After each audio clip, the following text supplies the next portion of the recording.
pledge allegiance to the flag of the United States of America and to the republic for which it stands, one nation, under God, indivisible, with liberty and justice for all.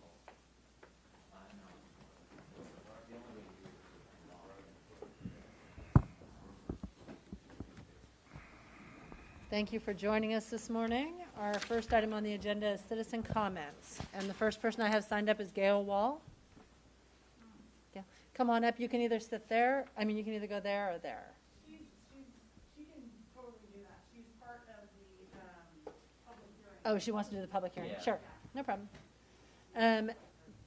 Then Dick Moore.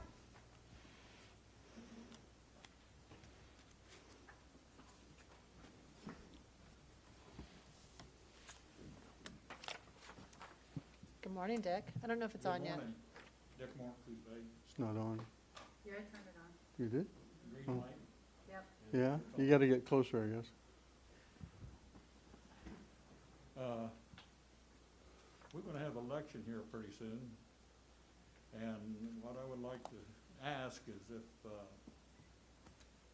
you guys give it considering thought about taking them signs down that say day use only off the Bassendorf Beach down there along the roadway. That, I think it was wrong that the county parks, if they're the one that put up the sign, was wrong in doing that, because that's not part of the county park that I know of. And I've been here over 50 years, and first time this has happened, and it didn't come across the board of commissioners to put them up. And the other one is get our gates unlocked for our county forest when the weather's permitted. And then you guys to help put up the permits, sign the permits for that guy to put up that gate on 166G Road, which, how many voters are in this county, and it took one guy to pay for a gate to put up there. And I've never seen the guy in the commissioner meeting asking about it. It was a lawyer. And I think you give it a lot of consideration. Thank you. Thank you, Dick. And next I have Eric Clough.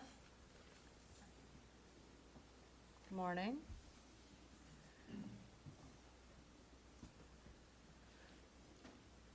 Morning. Hi, good morning. Can you hear me? Yeah, you're fine. Did I ask everything? Okay. Excuse me. I was here in July, I think it was, and I spoke to the commission and to the sheriff about the protest incident and Antifa rumors back in June, and I'm kind of here to follow up on that. At that time, I had asked for some kind of a public acknowledgement from either the sheriff's office or the commission about the nature of those bogus rumors, with the intent of trying to ease tensions and fears in the community, because I think what happened, as I talked about last time, was that there was a militia that showed up and things were pretty tense. And I know they went off okay, relatively, but nonetheless, I think those tensions are still here. And I didn't really see or hear of any statement or anything made like that by anybody. So I'm here again now because I find that there's a new incident that I think may warrant the same kind of attention, and that is about having to do with the fires, okay? And I don't plan to come in front of the county commission every time there's some stinking rumor on Facebook about something, but since I didn't get really any feeling of that the sheriff's office took my complaint seriously, and I didn't see anything public, I thought, well, I'm gonna try one more time. And of course now these rumors have to do with the fires and arsonists. And I don't know actually if there's been a cause or source of the North Bank fire identified. If there is, I haven't heard about it. I don't know if it was it an arson related fire? No. It was apparently a power line. A power line, okay. It was in the paper that it was reportedly a power line. Okay, well, that's terrible, but that's a relief in a sense. Anyways, so I'm here to again ask for some kind, I think that there's an opportunity, let me put it that way. I think that there's an opportunity for the sheriff's office and or the commission, the county somehow, to promote some way to ease tensions in this community, because they're very, very high right now. I think we all know that. And you know, you put high tensions like this, a highly charged political environment, and all these, the pandemic, these fires, and you can run a long list of all these terrible things we're trying to deal with now as a community. And then you put arms in people. There's a lot of heavily armed people around. You know, it just seems like a really recipe for a problem. And I think there's an opportunity to do something like other law enforcement agencies in our nearby area have done. Douglas County posted on Facebook a big 3-letter thing on their Facebook page: stop spreading rumors, okay? The Jackson County law enforcement page posted a list of all the arrests in the last month made associated with that Alameda fire. And none of them were, I think there was one suspected arsonist arrested. All the rest were a wonderful job law enforcement agencies did of protecting private property of the evacuees. There was no arrest for radical, liberal Antifa people running around starting fires. So I think, again, there's an opportunity to do something here to help people in our community feel a little bit better. It's tough times right now, and I, for one, would like to see something done proactively to try to help with it. Only other thing I can think to say is, if the sheriff's office doesn't feel like that's necessary, then as the commissioners, I would really wonder about funding for the sheriff's office. I mean, if the sheriff's office can't find a way to try to, if you don't see a need for this kind of thing now, when will you see a need for some kind of addressing public concerns about this kind of thing? And that's all I have to say. Thanks, Eric. Thank you. Thanks, Eric.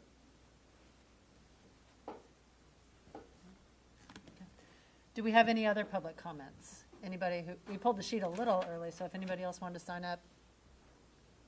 No? All right. I will move on to our public hearing then. 3A, public hearing to consider the reduction of the redemption period for a tax proposed property tax account, number 4008002. Council, do you want to go ahead and do the introduction? Anthony, thank you.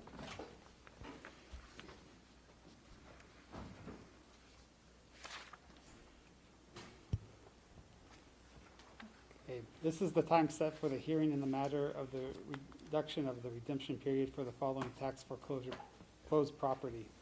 Tax account 4008002, located at 191 East Street, Coos Bay, Oregon 97420. On August 4th, 2020, the Board of Commissioners approved the request to initiate proceedings to reduce the redemption period for this property. The Tax Department has provided notice of this hearing to all relevant parties in accordance to ORS 312-1223 and Coos County Code 11-02030. The purpose of this hearing is to determine whether the aforementioned property is, in fact, subject to waste or abandonment and should therefore be deeded to the county. In this context, waste means any action which reduces the value of the foreclosed property, including but not limited to physical damage or any or all of the foreclosed properties, or the failure to protect the foreclosed properties from the elements or from trespassers, irrespective of whether the action is done with or without the knowledge of the owners or possessors of the properties. Abandonment means the properties are not occupied by the owners or any person or entity that appears in the record of the county to have a lien or other interest in the properties for the period of 6 consecutive months, and the properties have suffered a substantial depreciation in value or will suffer a substantial depreciation in the value if not occupied. Oregon law provides that if the Board of Commissioners determines that the property is subject to waste or abandonment, the property will be deeded to the county 30 days from the date of this board's action, so determining. And every right or interest of any person in the property will be waived forever to the county unless the properties are redeemed within the 30-day period. Thank you, Anthony. Next, we have testimony from Coos County staff, and we will hear from any Coos County staff member with knowledge of the circumstances related to the properties. Desiree?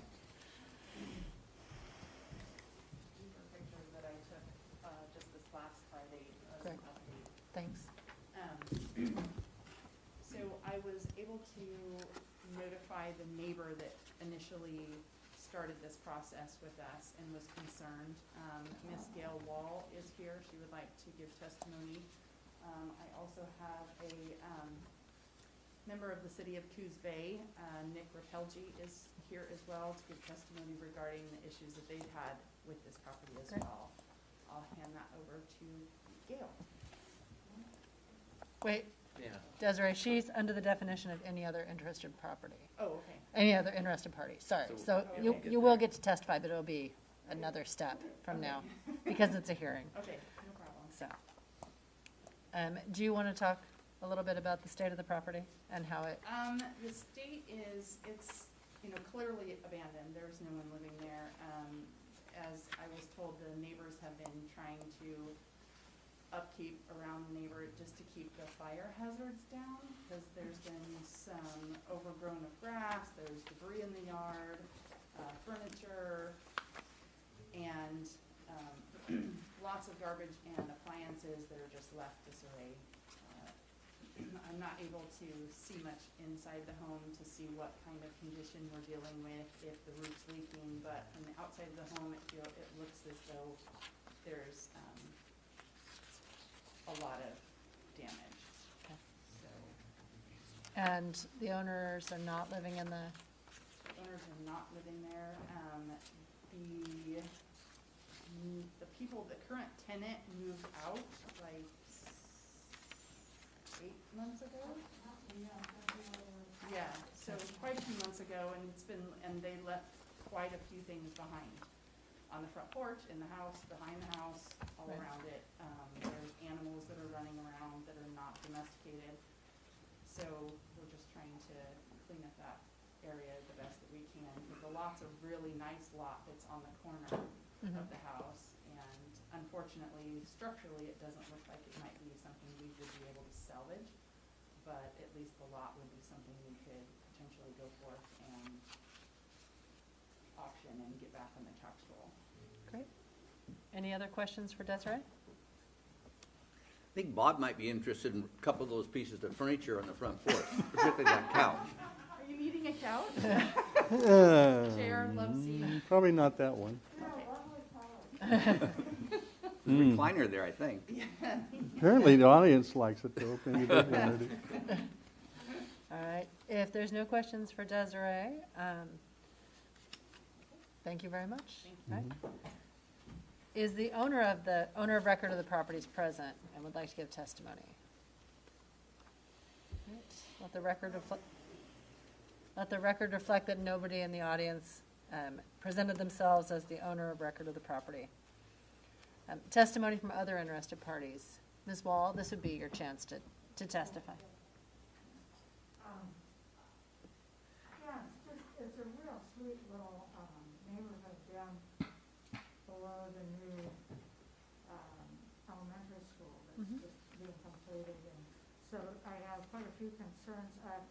Over the winter, they did move out. They were informed that it was foreclosed upon, so that they had to leave, which I almost was hoping they'd stay, because at least it kept anybody else from breaking in there. And Right. so far, the neighbors have been really vigilant in trying to keep it going, but there's a window that's broken clear open, and you see rats coming from over there, and it's completely in a different state of repair than the rest of the neighborhood. It seems to, I don't know what they call it, an attractive nuisance, that with all these school kids being within a block, and they go for walks, and when we think of pandemic, they'll even go for more than they're gonna be aware of this property too. And the steps are rotten, so they even just go up on the porch, that wouldn't be good. So I would really be happy if we could address it, hopefully then in a couple of years, it's just, it definitely has holes in the roof, you can see where they tried to patch it, but weren't able to. The people living there were just living there because, the family, they were cousins, and, they've been homeless, and so they were letting them live there free. But they still were complaining about the fact that the, roofs are rotten and various things, so. All right.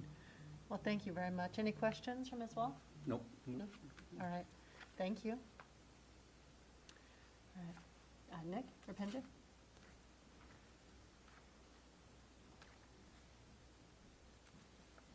Thank you. Thanks. My name's hard to spell, so. Hi, Do I'm you want- Nick Raffleday, City of Coos Bay Codes Enforcement. This has been an active case for several years. The owner of record, Jeff Carl, has been deceased, I believe, since 2005.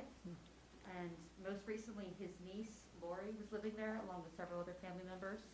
I know that Lori's been gone since at least April of this past year, so April 2020.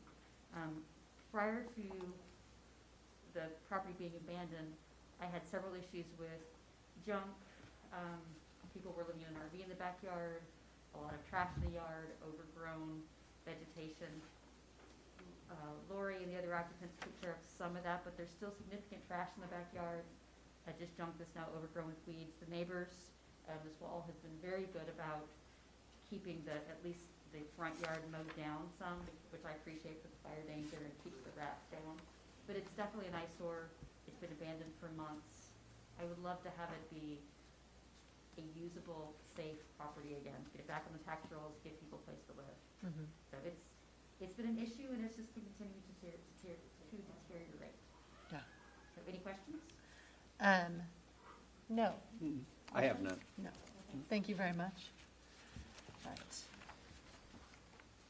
Council, we have not received any written testimony in this matter, have we? We have not, no. Okay.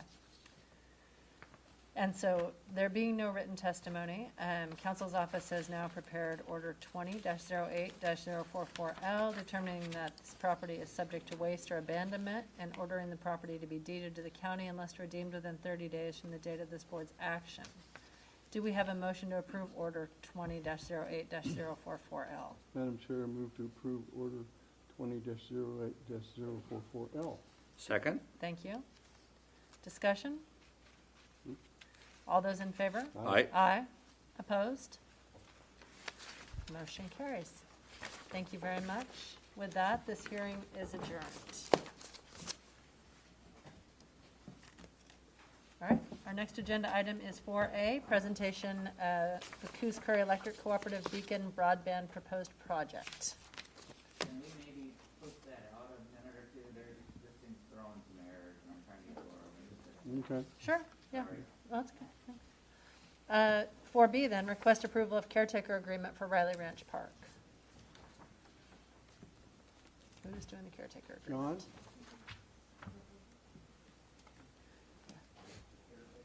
Yeah. Yeah. Darius is having some errors on the computer that he's trying to fix, so. You are the lucky runner-up. That's good for me. It is.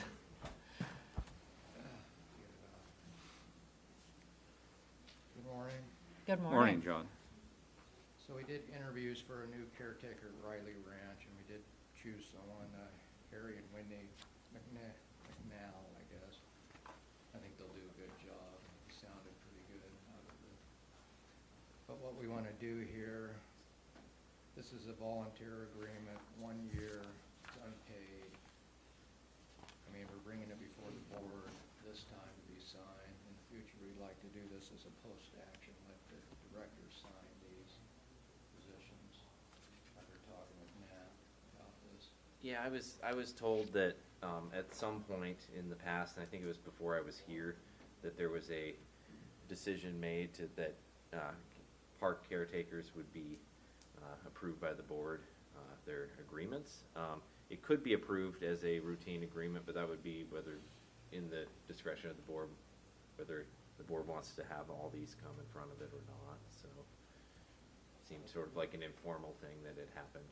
We would treat this the same as a camp host also, caretakers and hosts.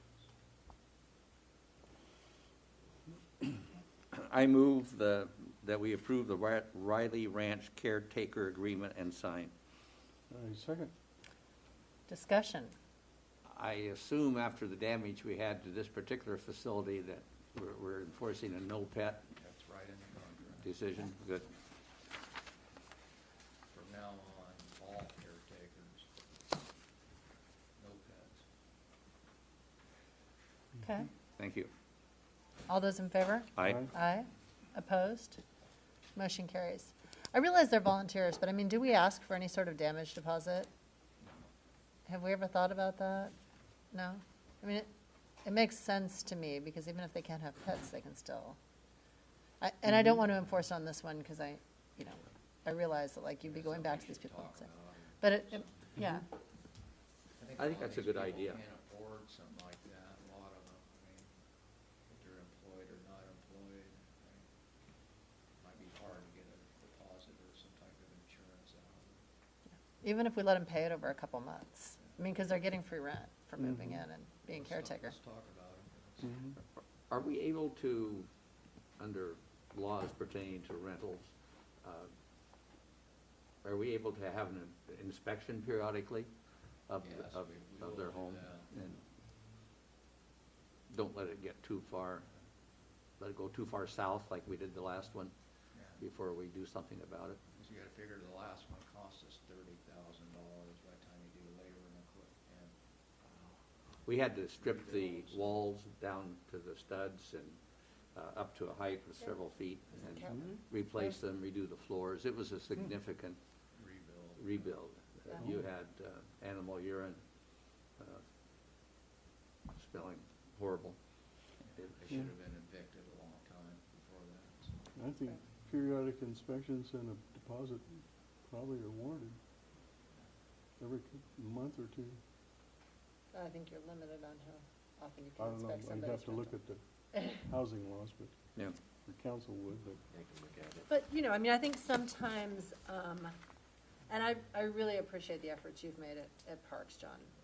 I think, sometimes we have to go through and update these agreements and the way that we're doing them, because, That's fine, it's worth talking about. Yeah. You betcha. yeah. Yep. All right, we voted, right? Ready for a vote? I think we already voted. Oh, did we? Yeah, Okay. I brought it All up after the vote. All right. And that's your only agenda item, right? Thanks, John. Thanks so much. Darius, do you need another minute? No, I'm good. Laura's connected remotely, she's gonna try to disable that. Okay, Good morning. good morning. So, the state of Oregon, to promote election security, is offering all counties a network intrusion detection system, and 24/7 monitoring service by an independent third company. It's actually an agency that was created to promote internet security by the government, but it's not run by the government.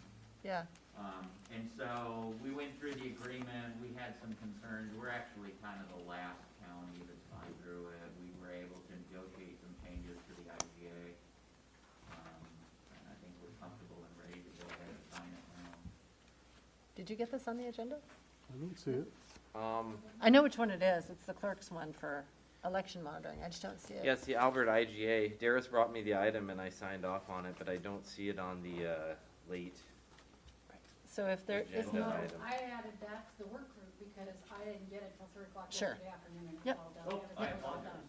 well, I was trying to figure, what are you talking about? I knew what you were talking about from the email from Yeah, Debbie. come on. Well, Oh, so, I'm yeah, a- sorry, that was our bad then, because we got it on Friday, but I guess it didn't I didn't get get in it there till 3 until o'clock then. yesterday. I'm so- okay with adding it as a late agenda item.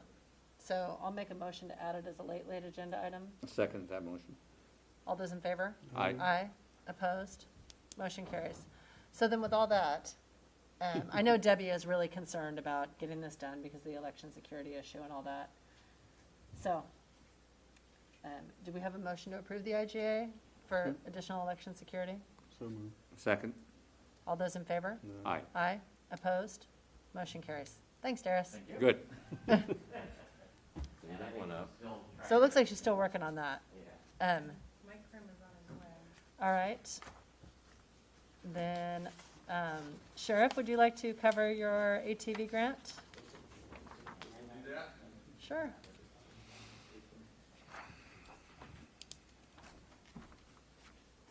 Good morning. Morning, This is a, we're asking this agenda for the ATV grant program agreement 20-02. We're asking the board to accept the Oregon Parks and Recreation Department grant funds in the amount of $28,000 reimbursement and $7,000 match for the purchase of a 6-seated side-by-side and a trailer. The funding source is 001-1608-421-60-01 for $28,000 and 101-9918-411-33-15 for $7,000. We're asking the board to approve the ATV grant agreement and attach winning quotes for Ramsey Weight Company for $25,707.92. Purchase a 2021 Polaris and a 99 West trailer for $3,868, and the remaining $5,428.08 required necessary to make equipment to make it operational. We're asking for approval of that program. Okay. Madam You guys Chair, are out there somewhere, 'cause I apologize. Madam Chair, I so move without reading all those numbers again. All right. Second. Discussion? All those in favor? Aye. Aye. Opposed? Motion carries. Thank you, Sheriff. You have a late agenda item also. I'm not sure if you want to cover that one right now. Request approval of resolution authorizing additional lease/purchase agreement for radio project with council. If you want, or I can handle it. Basically, it's a resolution approving a lease purchase agreement with government capital for financing public safety radio system. On September 1st, 2020, the Board of Commissioners approved the additional lease with government capital in the amount of $343,018 for the inclusion of the CFPA into the planned radio system. The county's levy will cover the cost of the annual payment for this project component. In order for the government capital to process lease in their ordinary course, Mrs. County must pass a resolution authorizing the lease agreement.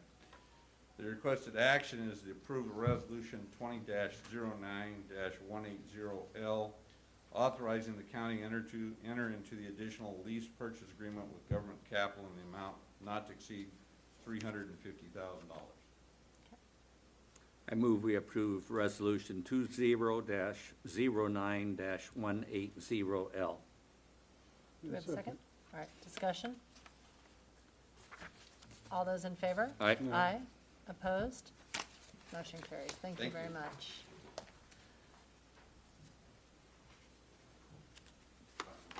Still working on it? Mm-hmm. Okay.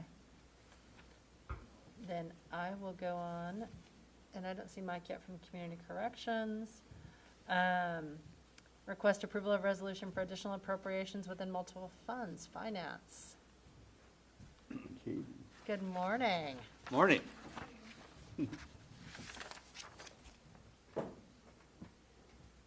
So I have a resolution 20-8-169B. It's additional appropriation within multiple funds. The resolution adds appropriations to allow departments to purchase telework equipment with coronavirus relief funds. Okay, Madam Chair, move to approve and sign resolution 20-08-169B. Second. discussion. We can't just let her out of here this easy. You gotta give I her. probably deserve that. I thought I was doing good because I forgot my glasses this morning, so. All right, then, all those in favor? Aye. Aye. Opposed? Motion carries. Let's start with this one. Extension to letter of understanding with the University of Oregon's Institute of Marine Biology. All right, this one, the research and teaching vessel project was scheduled to be completed by July 1st, 2020, with the final reporting due to the county by September 30th, 2020. Due to delays caused by coronavirus, this project is not complete. OIMB is asking for an extension to June 30th, 2022. All of the funds for this project have already been dispersed. They are just asking for an extension for project completion and reporting. Okay. Madam Chair, move to approve and sign extension to the letter of understanding with the University of Oregon Institute of Marine Biology. Second? Discussion? I do note that the legislature finally approved the funding of the new vessel. Yep, $500,000. Yeah, so it, coming along. Yeah. All right, It's good news. And it's being built here in Yeah. Coos County. yes, it is. All right, all those in favor? All right. Aye. Opposed? Motion carries. Thank you very much. I already have a late agenda item. You have a late agenda item? Yeah, it's a resolution. Okay, Holy Moses. I know. I know, she packed me up. Request approval of resolution making additional appropriations, finance. So resolution 20-09-179B is, on September 1st, 2020, the board approved accepting a grant from the Oregon Secretary of State for election security funding. This resolution will add the grant into the general fund's budget and allow the clerk to spend the funds. I move we approve and sign Resolution 20-09-179B, making additional appropriations in the amount of $29,950 within the general fund. Second. Discussion. This will certainly make Debbie happy. Mhm. All right, all those in favor? Aye. Aye. Opposed? Motion carries. Thank you very you. much. Good job. Yeah. Come back. Yeah. All right. Let's give it, are you guys okay with giving it another few minutes to see if they can get it? Okay. All right, sorry about this. Caroline, it looks like you are up next. Request approval of reclassification of building maintenance worker position. Good morning. Good morning. Good morning. So, the attached memo that I submitted goes into a lot more detail, but on July 7th, the board approved the revised job description for the building maintenance worker positions. There are currently 3 building maintenance workers. And that prompted me to delve into a pay equity analysis just to determine if the current pay was comparable to any other positions. To that end, based on my memo that I sent to you, I determined that the pay should be in line with the same pay for the park ranger, forest tech, and survey tech positions. And that is my recommendation to the board. Clearly, the position for the 3 maintenance building workers has evolved of late, and I find that they are doing quite a lot more of construction and maintenance projects beyond their original job description. I move we approve reclassification of position for building maintenance worker from pay grade 412 to pay grade 413, effective retroactive to July 1, 2020. Yes, second. All right, discussion? Just to Mike? say that I'm very pleased with the work that the maintenance team has been doing. They're delving into things that historically have not been done by the maintenance department, and I think it's a significant savings to the county to have this skill set and willingness to take on these projects. Agreed. Yes, they're definitely saving the county a lot of money. Also, we should note that we have to do this pay equity analysis every time we have a change like this. Under the new state law. Thank you, Bob. And I see the change amount is, it's fairly minimal as far as the budgetary impact. Can your budget absorb that, Mike? Yes. Okay. So with all that, all those in favor? Aye. Aye. Opposed?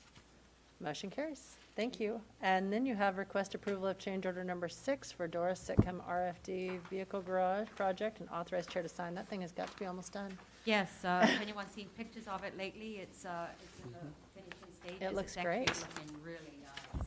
Great. So, just a few more change orders. These are necessary changes that will improve safety, improve security, and just make things easier for the crew so that if they do have to respond to an emergency, they've got everything set up and lined up, ready to go, and it will just reduce the time spent getting organized to get out to a fire or an emergency. And this is all from the Community Development Block Grant funding Correct. that they received? Correct. The entire funds will be paid out of Community Development Block Grant funds, so no cost to the county. Okay.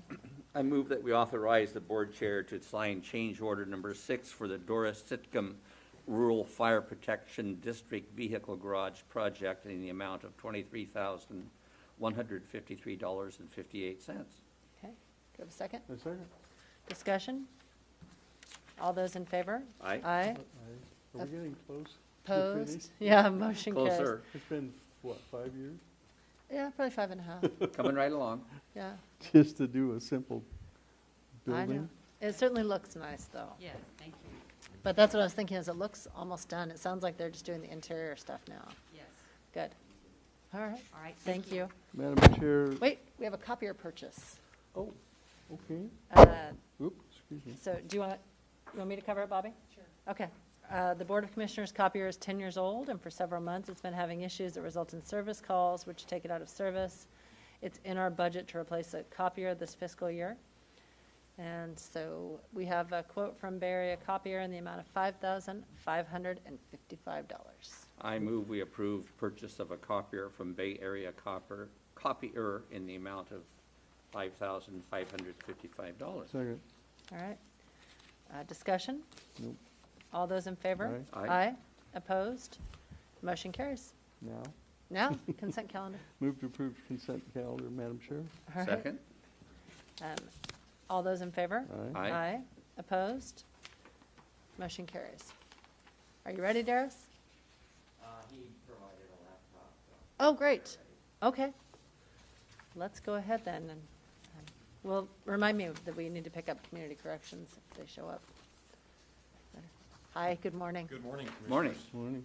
My name is Brent Bischoff. I'm the CEO and General Manager at Coos Curry Electric Cooperative.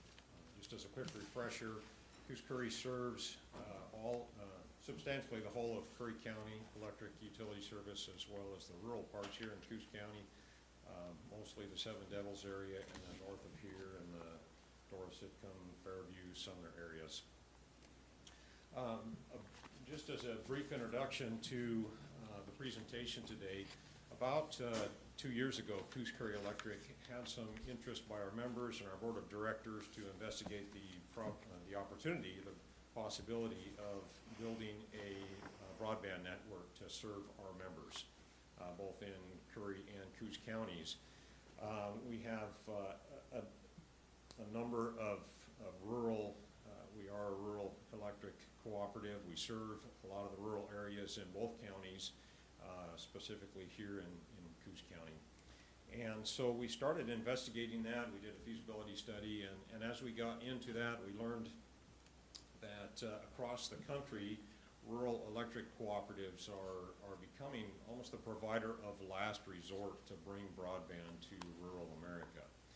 And so we pursued a feasibility study, and basically what we've learned is that if we obtain substantial grant funding, that we can make the project feasible and possible. And we're at the point where we have created a wholly owned subsidiary of Coos Curry Electric called Beacon Broadband, and we are in the process of seeking federal funding that we anticipate to have available to us by the end of the year, in which time we'll move forward with a project pending the board's approval.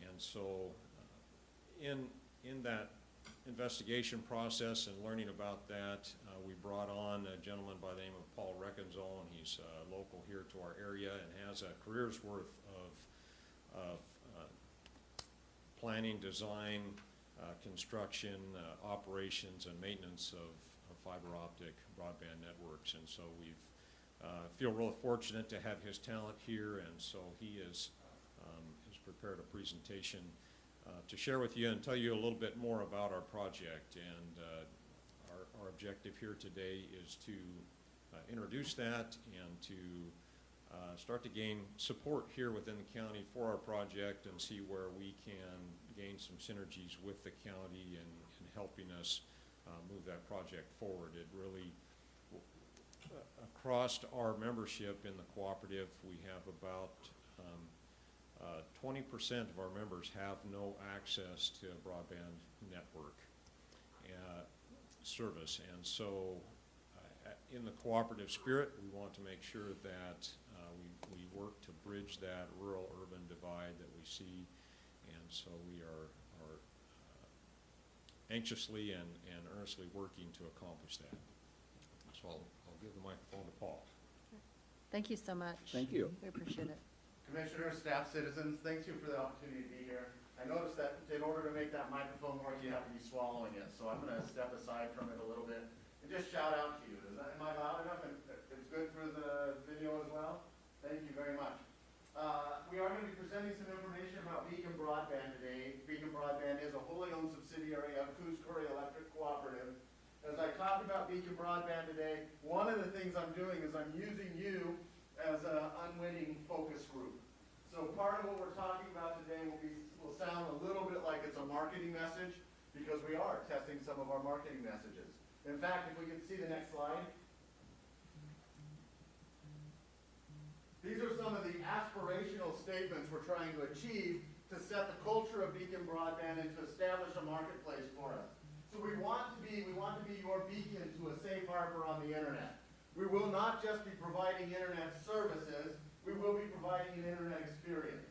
And part of that internet experience that Beacon Broadband intends to provide will be offering a managed Wi-Fi service that includes parental controls, and it includes virus protection and other intrusion protection. So we do create an environment where we can be a safe harbor on the internet.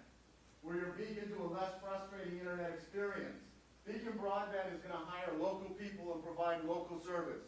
When you call us, we're going to pick up the phone and we're going to talk to you. We're not going to send you to a call center in Des Moines or whatever that case may be. We will have some 24/7 support, so maybe once in a while you'll get somebody who talks with a little bit of a twang from out of the area. But the bulk of everything that we do is going to be done here. We're not going to have promotional prices that expire at the end of the year and then cause you to have a much higher bill. We're going to do everything we can to be a much less frustrating experience. Part of what we're doing with the project is we're building to try to help create economic vitality in Coos and Curry counties. Because we are a child organization of the electric cooperative, we have a dual mission, not only to, we have to make money. Of course we have to make money in order to keep our business running and operating. But our dual mission is not only just to make money, but it is to serve our community. And that is part of the culture we're grabbing from Coos Curry Electric Cooperative and ensuring that it imbues everything that we do. We want to improve education opportunities. We want to improve business opportunities. We want to improve social interaction in our communities. And we believe that providing the broadband connectivity that we're talking about and extending it throughout our service territory and a little bit beyond, that we'll be able to accomplish all of those things. Then, of course, because it is a marketing effort, we are your beacon to safe harbor. We are Beacon Broadband. You have to say it that way. We are Beacon Broadband. Next one, please. This is a rough map to see in the projector. One of our aspirations is to bring the high-speed fiber broadband experience where no one else will go. If you look at this map, you can see that does kind of represent the coast of the south coast of Oregon. And I apologize that it looks better on the other on my screen. It is the south coast of Oregon. Coos Bay, you can see it up there at the top. Brookings is right here. And this is where the dark areas are where the FCC believes that broadband exists and won't fund because they believe that. Of course, we know better than that. The way the FCC measures these things is based on census block groups and other things of that nature. So if you have one address in a census block group, they count the whole block as being served. And of course, that doesn't work. Let's try the next slide and see if the additional map shows up. You can vaguely see the outline of where we're intending to serve. You can see we go all the way up to Allegheny. If we come down the east side of the rivers, we have Powers included in our proposed service territory. Much of rural Coos County is in our proposed service territory. We need to talk to the Sheriff's Department at some point about the fiber that we're going to be deploying and the radios that you're going to be putting up for your new safety system. Those two things should be together. We should be able to provide you great bandwidth to your proposed radio tower sites. We need to talk to the county parks, because we should be able to provide great bandwidth to many of the county parks. We should talk to the businesses and the residents in all of the rural areas of Coos County. Now, just because we're only doing the rural areas of Coos County doesn't mean the rest of the county is being left out. Most of you may know Douglas Fastnet has just recently finished an acquisition of Comspan. I say that as if most of you would know that. That is, if you follow that business, then you know that.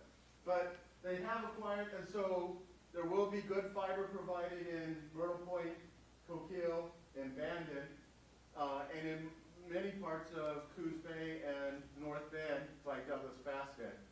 And then Beacon Broadband will be serving much of the rest of the county. So between the efforts of Douglas Fastnet and Coos Corey Electric Cooperative, Coos County will become one of the most connected regions. The south coast of Oregon will become one of the most connected areas in the nation. And it's an exciting thing. I'm reminded of a line from, it's just been running through my head, the Broadway play Hamilton, where Lafayette and Alexander Hamilton are talking, and they say, immigrants, we get the job done. And right now, I'd just like to say, electric cooperatives, we get the job done. Let's see the next one.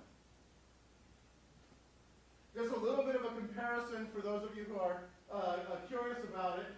The theoretical capacity of broadband, of fiber broadband, is extraordinary. If you look at this map, this picture right here, this is a regular drinking straw, and these pipes are relatively the right size compared to the comparisons we're talking about. Standard DSL is the size of this bigger straw right here. You can see my old friend Jeff standing here with the pipe on his shoulder. That's a 100 megabit pipe compared to drinking straw of your historic dial-up. That's a pretty good service. The basic service that we'll be providing right now on the fiber is gigabit service. That's this pipe right here. You gotta have a pretty big pipe to match what we're talking about. If somebody wants to order an 80 gig service from us, we'll make that happen. That's the pipe, you would need a pipe 50 feet in diameter to be comparable to these other ones. The theoretical capacity, we're continuing to improve the lasers that we put on the ends of these fiber strands. The theoretical capacity of a single strand of fiber, the very fiber we're going to be running to each of the houses that we subscribe, would take a pipe the size of the Hoover Dam.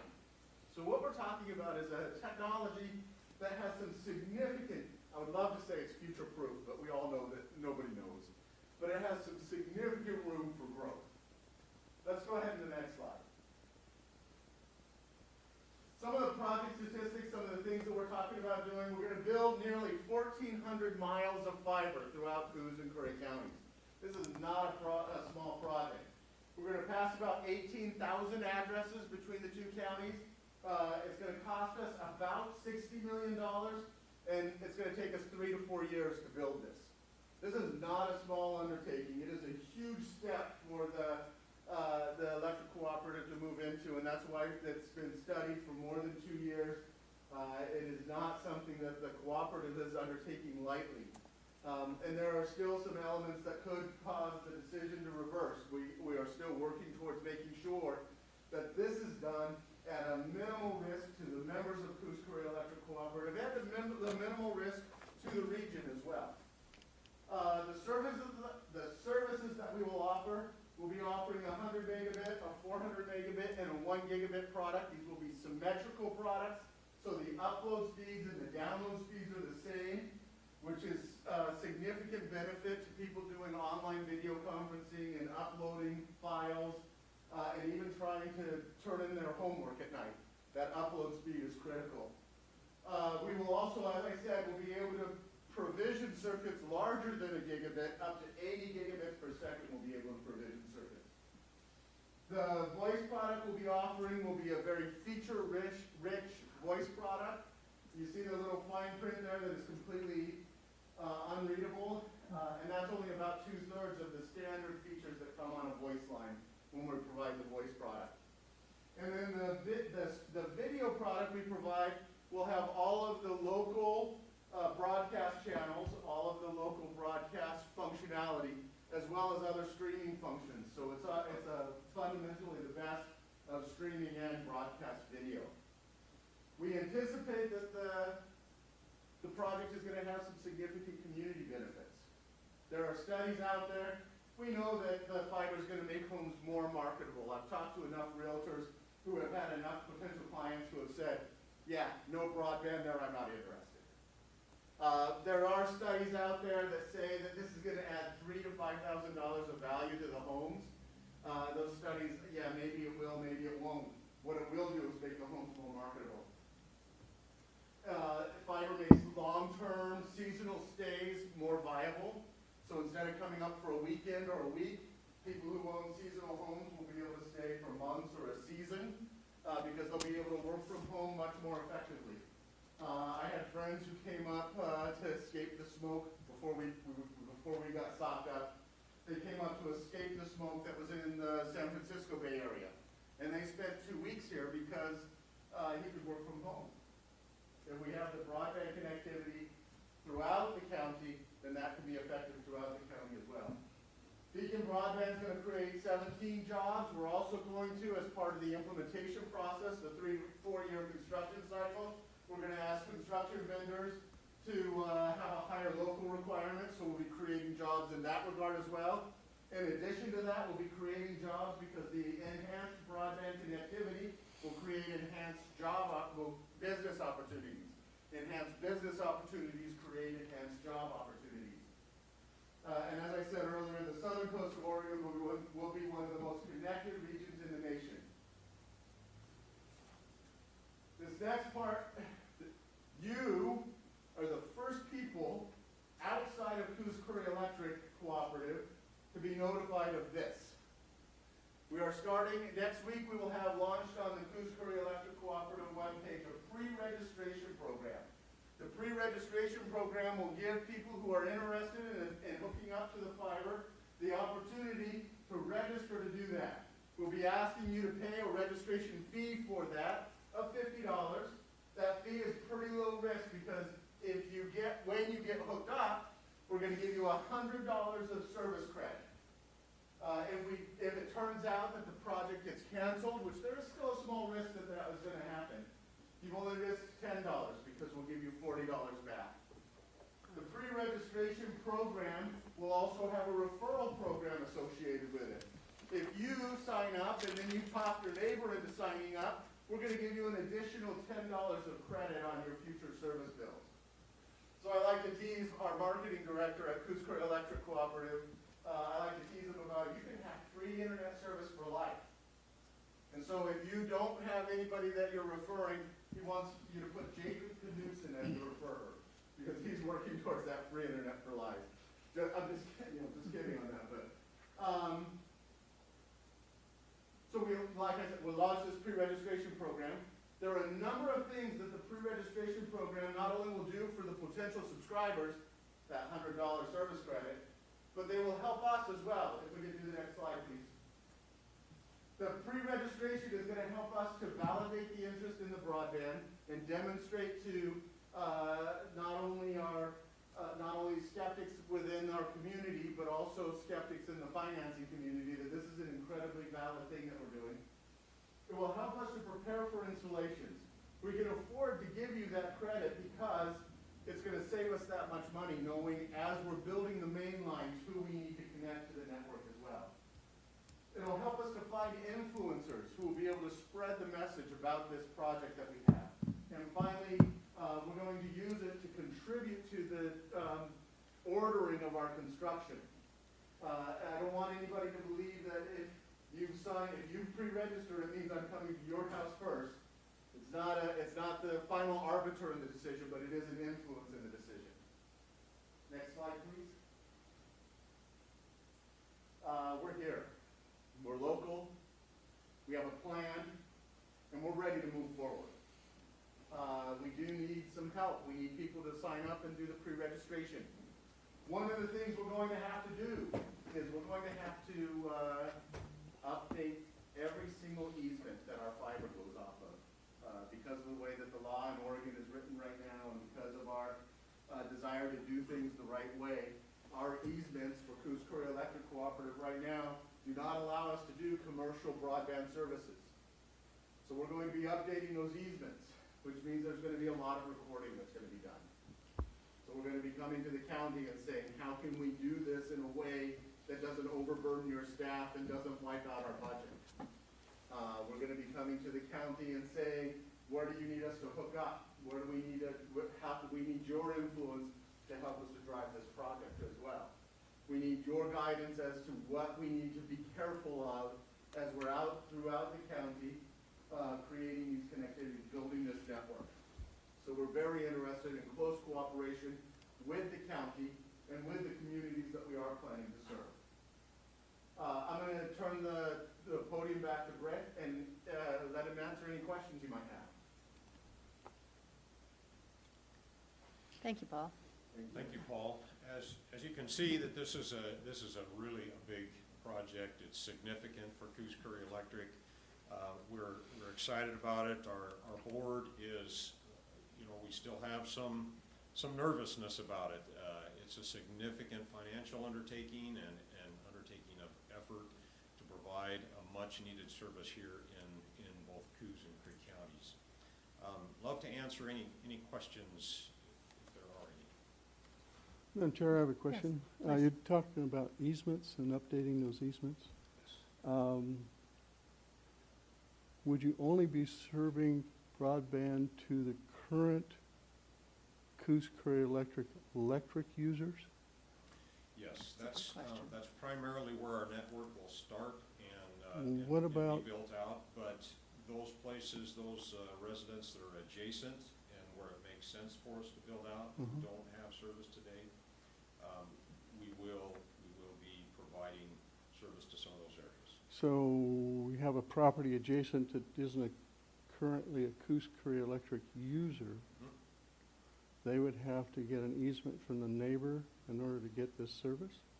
Basically, anywhere that we put the fiber, we will need to have easement access. And the just like neighbor we do doesn't with our want you power lines. to have it, then you're out of luck? Potentially, and that's one of the areas where we will need, neighbors who are interested to work with others in order to make that possible. Okay. Our friends Douglas Fastnet, Paul mentioned Douglas Fastnet, they are a wholly owned subsidiary of Douglas Electric Cooperative. And they are building here in an area, and we are coordinating so that we're not competing against one another. It's kind of the cooperative way. But that is one of the things that Douglas Fastnet deals with on a regular basis is if they can't get easements, sometimes they have to build around. It makes the construction more expensive.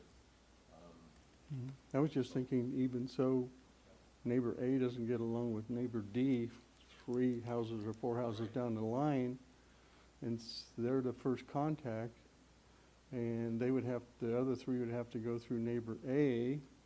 Neighbor A says, no, I'm not gonna do that, then they're out of luck, Swipe them out. I guess, huh? Part of what we're talking, the value added to the property. Yes. We're not gonna go to neighbor A, who is the grumpy guy, who doesn't Yeah. like the rest of the folks, and say, hey, your neighbors need this. And he'll say, fine, never gonna happen. What we're going to do is we're gonna say, we need the easement across your property, and if you give us that easement, it's gonna add $3,000 to $5,000 to the value of your property. Yeah, maybe. Yeah, I understand the well maybe. But that's the argument we'll approach them with. Some people will be more compelled because their neighbors need the service, other people will be more compelled because of the additional value to their property, other people will be more compelled because of the value to the community at large. And so we're gonna make those arguments before we build around somebody or take on the extra cost to get away from them. Okay. Well, I'm glad you guys are looking at this. We know, especially with the schools being shut down, that lack of access to broadband has been a huge issue for a lot of families. And a lot of people have been trying to work from home. Darius, did you ever get broadband? No, and I talked to a lot of the people that have made presentations, and it seemed like the end result of their goals were to increase Coos Bay and North Bend's access. Right. I think out of everything I've heard, this is probably the project that's most likely to make an impact to the rural section. I'm a customer of your guys. In fact, I was gonna attack you after the meeting. I think this is great, because I've already got your poles in my yard, so getting broadband poles, and I talked to a couple of them. Verizon says that their maps show that I have cellular internet, and I do not. Right. And so, yeah, this makes a lot of sense to me, Alex. In fact, I'm texting my wife now saying, hold on, there might be a solution. And that's a huge issue nationwide. I mean, I know there's a lot of frustration with the FTC maps because they show access in places where access doesn't exist. I don't know if you guys need data, but I can tell you that the National Association of Counties has been collecting data on where broadband actually exists and where it doesn't in order to refute those FTC maps. And they have an app that I think at least a couple of us have on our phone that allow you to test the speed wherever you're at. So I guess you need something from us, some kind of You know, nothing specific sign today, on or but as we get moving, support or once- whatever? Once the Coos Prairie Electric Commission approves the project and we are moving forward, then we will be coordinating with county staff on updating easements and other opportunities for cooperation with the county we'll be approaching Okay. potentially in the future. Great. Did you have anything, Commissioners? No. Thank Well, you we for the certainly appreciate the presentation. update and the presentation. Thank you so much. You're welcome. All right. And with that, Mike Krim, I believe you are next up with the second amendment to the Justice Reinvestment Grant Agreement. Good morning. Good morning. Morning, Mike. Here to ask the board to approve the Justice Reinvestment Grant Agreement, JR 19-006, Amendment Number 2 between Coos County and the Criminal Justice Commission. This will be for approval for 2021 Justice Reinvestment Grant Agreement, JR 19-0006, Amendment Number 2, in the amount of $399,517.60. Funding source is State of Oregon Criminal Justice Commission. Ask the board to approve the agreement between Coos County and the Criminal Justice Commission. Madam Chair, move to approve Justice Reinvestment Grant Agreement, JR 19-006, Amendment Number 2 between Coos County and the Criminal Justice Commission, and authorize chair to sign. I second that. Discussion. To make sure we have the right number, we have one on the front here, it's 399,000 and change, and then on the back, 366,000 and change. It's a 399, that's. 399, okay, Yes. good. Thank you. Let me just flip Typo. the sixes over. Let me just flip the nines over by accident. Yeah, easy to tip them upside down. All right, discussion. All those in favor? Aye. Aye. Opposed? Michael, thank you. Good Motion job. carries. Thank you. Yes, Getting that. good job. 6A. And then, would you like your IGA with the city of Reedsport too? Yes, please. Okay. I'd like to ask the board for approval of an intergovernmental agreement between the city of Reedsport and Coos County Community Corrections to rent jail beds. Ask the IGA for 3 beds, with the city of Reedsport 2 additional if needed, $80 a day. IGA would have been enforced from 10/1 to 6/30/21. Funding source, State of Oregon Department of Corrections. Ask the board to approve that. Our goal is to have more beds for female sanction. property drug offenders. That would be the primary people we target with those beds, and we'd reevaluate at the end of the budget year. How many beds do they have total, Mike? They have 11. They have 11? Okay. Huh. All right. Do we have a I motion? move approval of the IGA between the city of Reedsport and Coos County Community Corrections to rent 3 jail beds with an additional 2 if needed with the city of Reedsport at a cost of $80 per bed day for the period 10/10/2020 through 6/30/2021. Second. Discussion. All those in favor? Aye. Aye. Opposed? Motion carries. Thank you, Mike. Thank you very much. Someone left their phone here. Oh, Oh, that's Paul's. he'll be back. Mike, if Madam Chair, if you would please, you want to talk about this measure that's on the ballot coming up? Ballot measure 110. Hey, Mike. Paul's coming up to grab his Oh. phone, so I just wanted to warn you. I got behind you.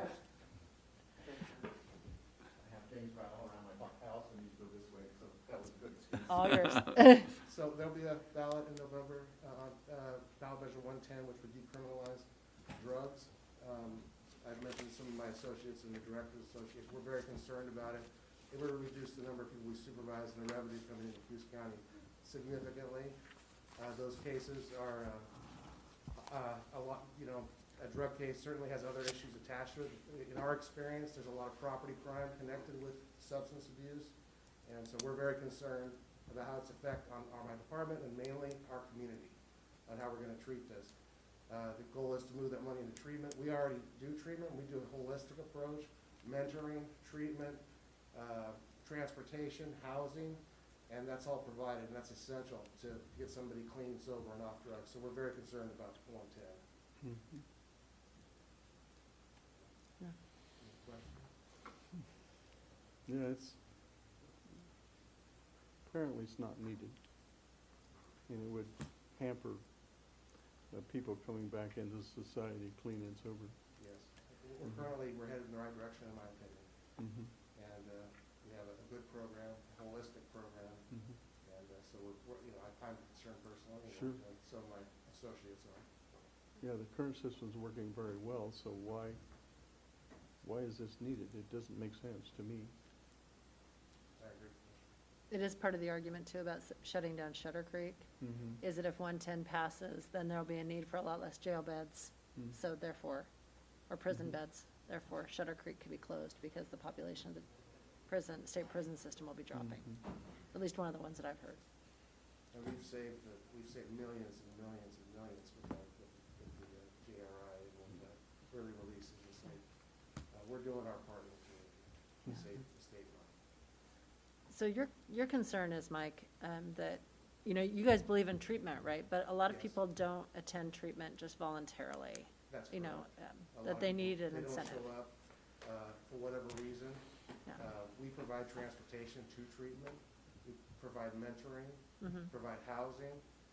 We realized years ago that all those things were essential to get somebody to get traction, get them out of their old environment, and get them, in an atmosphere where they can get clean and sober. Right. Just providing treatment isn't enough. You gotta provide the other accountability. things. What's that? You provide accountability. We provide accountability. I guess, not to minimize it at all, but I kind of liken it to, like, I can carry my gym clothes around in the car for months. But unless there's some reason for me to put them on, it doesn't make any difference. So having all the treatment in the world available to people, if there's not some incentive to go, is not necessarily helpful. I agree, and I know it's going to be anecdotal stories, but I could recount instance after instance after instance where people have mentioned to us at the end of supervision, it wouldn't have happened without that accountability. Mhm. And they're grateful. When I see people in the communities that I used to supervise, Mhm. walk up into the gas station and say, thank you, I wouldn't have made it without your assistance. And makes my job, it makes it really worthwhile, especially at this stage of my career. Mhm. And it's essential, people I talk to in the recovery community, accountability is essential. Mhm. And especially people when it's coupled with criminality, you got to address both. Mhm. And I believe it's the wrong approach. Mhm. Well, thank you very much for that. Thanks, Mike. Thank you, have a good day. Thanks, Mike. All Could I right, ask for a late agenda item you can try. regarding reopening of the dunes? I Sure. would move that we consider a late agenda item. Okay. All I second. right, all those in favor? Aye. Aye. Opposed? Motion carries. I have one too. I think as both of you know, and most everyone here, that due to fire risk, the U.S. Forest Service closed down all of their lands here along the coast at least, if not throughout the state, last week. This impacted not only the forested part of their lands, but also the sand dunes. And as a result of that, we've essentially closed down Riley Ranch. There's no one coming there. But they called us, the U.S. Forest Service called last evening and said that they would like to reconsider their closure, provided that the weather conditions improve considerably in other words, the weather gets worse, so we have rain or a lot of dampness and reduced fire hazard. And that they would, when and if that happens, they would like to do a stepped reopening of their property. And the first step would be to reopen those lands that lie west of Highway 101. And for us here in Coos County, that essentially means the dunes. They would not do that unilaterally. They have asked the counties to weigh in on it. They're very concerned about whether we would be overwhelmed with guests and given the virus situation, would not like that to happen. They are concerned about fire. They are concerned about law enforcement in the dunes, and they are concerned about emergency management capacity. I've checked with the sheriff. He is confident that we have sufficient patrol capacity and emergency management capacity to handle this. I've checked with public health. They have not been able to tie any of our cases of the COVID-19 virus to people that are coming to visit the sand dunes and stay in our parks. So they are fine with it. I have a call in for Coos Forest Protective Association, but I think if we want this to be meaningful, that it's something that approval should come from the Board of Commissioners, as not just from one of us. So I would ask your approval to say our county is pleased with their plan, and we would welcome their reopening the dunes. I feel like pleased is a lot. Yeah. So could I have a motion, or would? So moved. And I second that. Discussion? Yeah, all those in favor? Aye. Aye. Opposed? Motion carries. Thank you. Thank you. Did you have a late agenda item also? Madam Chair, I have a late also. Okay. Is that a motion? Yes. All right. Do we have a second? Second? All those in favor? Aye. Aye. Opposed? Motion carries. It was brought up on the phone yesterday. A lady called me about concerned about the gorse and the current fires we have. Get right up on this thing. There we go. That's Now better. everybody can hear you. A lady called me yesterday, very concerned about gorse and the current fires we have, and wanted to know if the county could do something about an ordinance for having gorse on people's property, being that it's so flammable with a lot of oil in it, etc. I want to know if the county could take some steps to try and coerce people at least to take care of their gorse on their properties.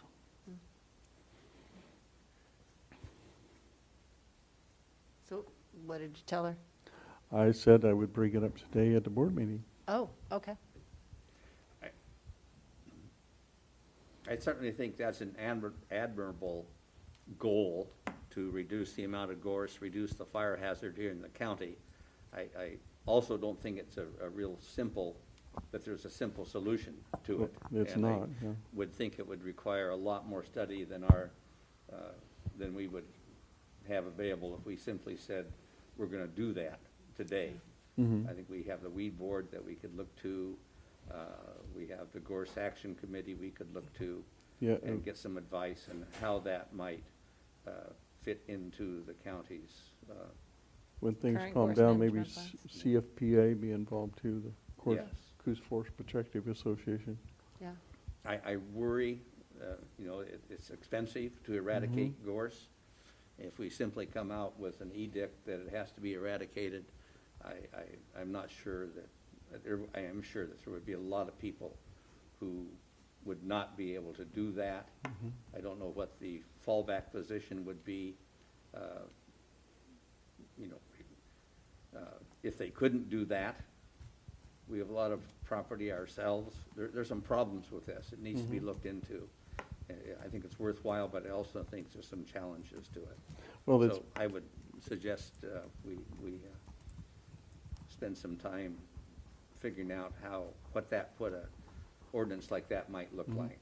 And have the weed board look at it closely. Surely. Yeah, I think we should refer at least to the weed board and the Gorse Action Mhm. Group and Well, ask them to give us I some used to have a feedback. property down south of Bandon, and I had it mowed. It was 7 feet tall in gorse. It was a small lot. Yeah. Down on Beach Loop. And within 3 years, it was 6, 7 feet tall again. It's so prolific. And the seeds last, as you know, up to 50 years or more in the soil.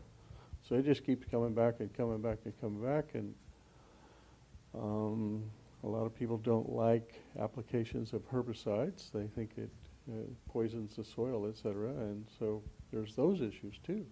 Right, and the last thing And we need there's is no for other way somebody to get rid of it, really. I mean, you can Well, every year mow it somebody every tries to year, burn it down. but still, it's there in the soil. If you let it go a year or two, you got it right back again. Right, So it's a difficult weed to control. yeah, but if we pass an ordinance saying, get rid of your gorse right away, the risk is that people will go and set their gorse on fire to get rid of it, and we'll have a bigger problem than we had to It's start not with. so good either. Right. Unless it's in the middle of winter, I guess. Yeah, so. All right, so who is going to communicate with The weed the board? weed board and the Gorse Action? You're on the Gorse Action Group, right? I am. Okay, so can you communicate with them? Yes, yes, We've had this request and, yes. I can talk to the and you'll weed talk to board. the weed Maybe board, talk to the perfect, done. Best agenda item ever. All right. With that, we have commissioner comments. I think I can guess what we have to talk about, but go ahead. I did do a tour of the lake last week. We're working on trying to do something with the lake. 10 Mile Lake's water quality. There's a group together, myself, the Confederated Tribe, DEQ, DSL, ODF&W, City of Lakeside, TLBP, a whole bunch of different groups trying to get together to do something about water quality on 10 Mile Lakes. Mm-hmm. So the head of TLBP, the 10 Mile Lakes Basin Project Coordinator, and I, and Sergeant Coleman went and toured both North and South Lakes, looking at invasive species of weed. We found parrot feather at Carlson Arm and Big Creek Arm and all over the place, which is very invasive. Of course, the existing Elodea, which has been around for a long, long time, but parrot feather's fairly new. There's a new broadleaf plant that lies right under the surface of the water that's being prolific, as well as we found a few examples of purple loosestrife, which is also highly invasive. So that was just our first survey to try and get a handle on what's out there. And then there's several studies going on with maybe dredging, eradication by cutting, although when you cut all of these, it provides more leaflets, let's say, for regrowth. That makes a problem too. Yeah. But it's not invasive as far as herbicide type thing. They have several new herbicides out. They're supposed to be safe for humans, animals, and all that sort of thing, but still a lot of people have doubts about whether it's safe or not, of course, as well as some of the old products they used to use. So it's not going to be an easy problem. Kind of like this gorse thing. It's not an easy issue. Right, if it was, somebody would have solved it by now. Yeah, it certainly would have. And I think this is the 4th group that's been formed to try and do something with water quality in 10 Mile. At least. Mm-hmm. Yep. And of course, we have the algae bloom too. And that's attributable to all kinds of things. Too much nutrients in the water system, temperature of the water system, all kinds of things come into play. Runoff from various points.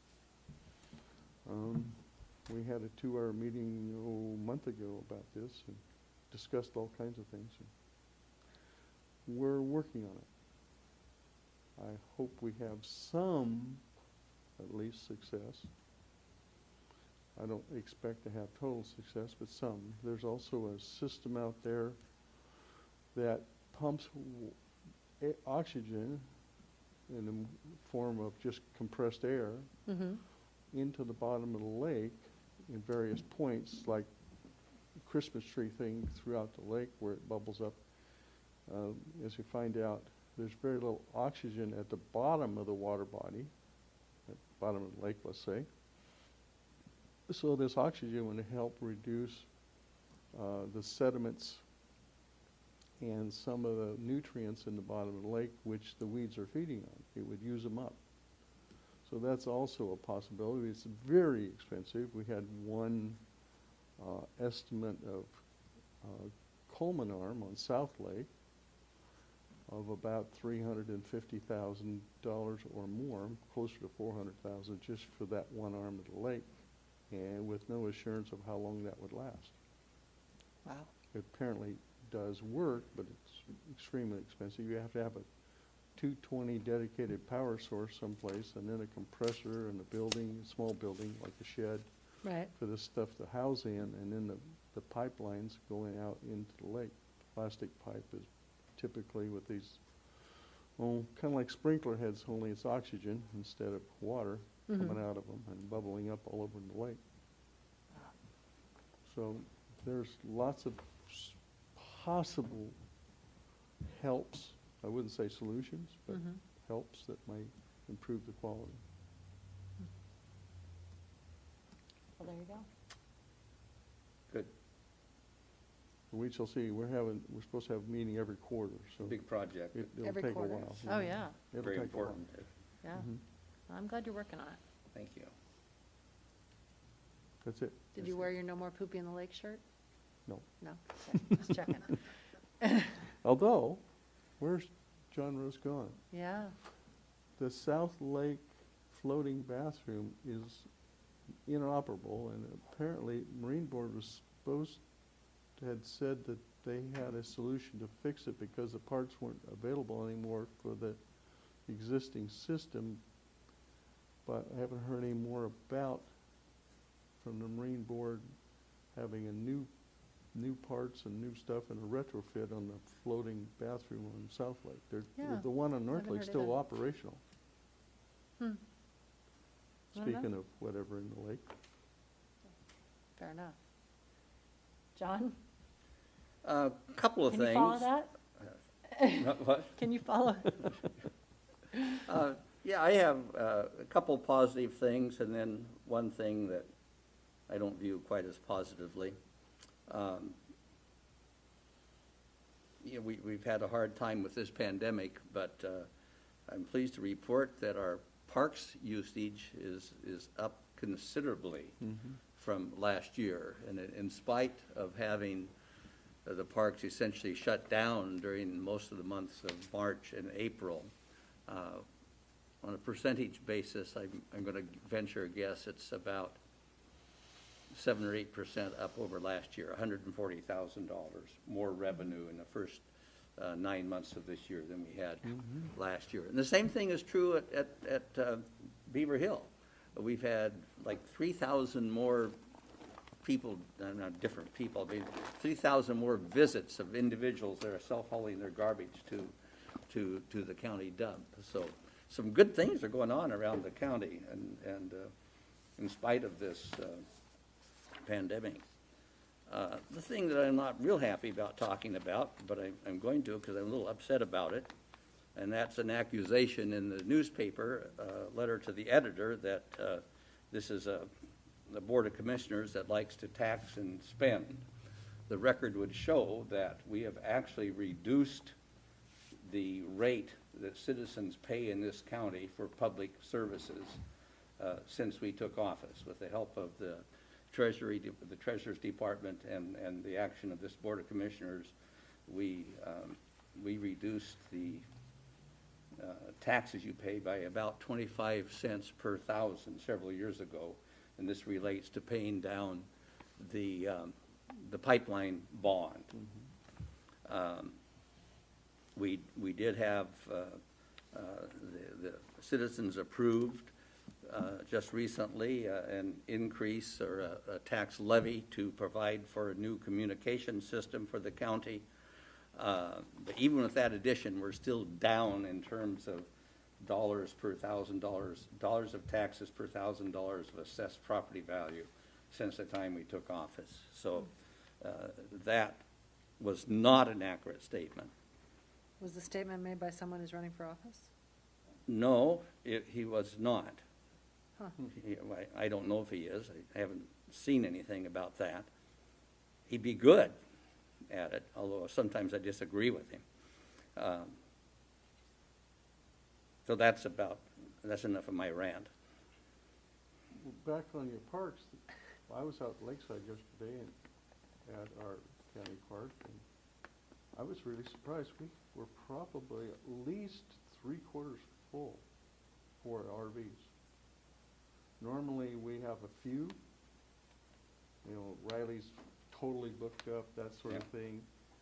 But Lakeside was about 3/4 full, and I probably saw 15, 20 pickups towing trailers, campers, etc. Wow. coming into Lakeside when I was out there yesterday afternoon. They were coming in like, is there some kind of sale going on or some celebration? Because they're just one after another coming in. I know it's because of the fires, but it was pretty amazing to see our 10-mile park at least 3/4 full. Well, I think Parks has some plans to improve that facility over time. And the new ramps, and when we were out with the sheriff last week doing the survey, that new ramp is amazing. It's very nice. Good.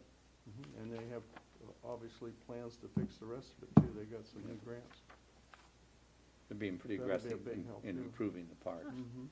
I'm pleased to see that. Also, there was some talk. Your comment period is over. Well, it was just going off of what John was saying. There was talk about, having ATVs in the 10-mile park, but all that paved area was paid for by Marine Board funds, and that's for marine use, not for ATVs. They can't be used for that. People apparently don't know that. And there was another posting of a lady showing the budget for the ATV patrol. Yeah. They don't realize that that is dedicated funds from the U.S. Forest Service to patrol the dunes, not to patrol Lakeside. Right. Now. Well, hopefully they do now. I think I finished. Commissioner Sweet, did you have anything else? No, I'm done. All right. Well, I think our time over the last week has been fairly well consumed with fires and making sure that we're doing the appropriate level of response. So we appreciate all the county staff and everybody, everybody in the county who stepped up to deal with those fires and to make sure that we didn't have more fires than we did.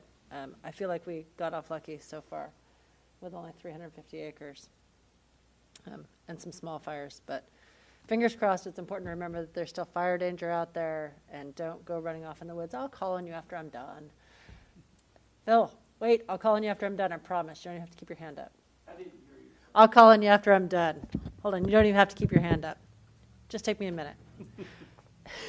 All right. We had Association of Oregon Counties Day yesterday, and I heard Commissioner Sweet on there working away in natural resources. It's kind of interesting having all of these meetings online now. You don't even need time to go from one meeting to another. You just open up the next Zoom call. I participated in the North Bend City Manager interviews last week at the request of the current North Bend City Manager, and it appears that they've made an offer to someone and they're negotiating that. I'll let them make their own announcement about who it is, but all three of the candidates were from outside the area.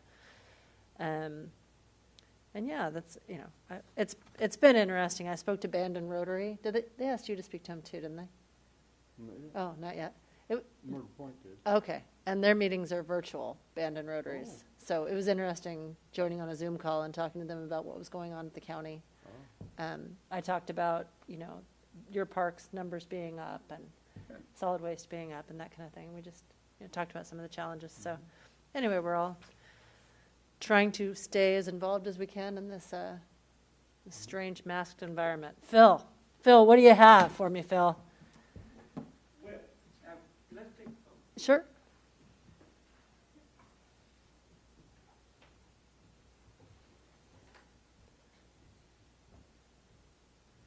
Since I think John's comments about didn't think it was right, and I'm pretty sure I'm the one he's talking to because I wrote the letter that the tax and spend, it wasn't very long ago that the county tried to put a tax on the parks and stuff, and it was shot down pretty heavily, John.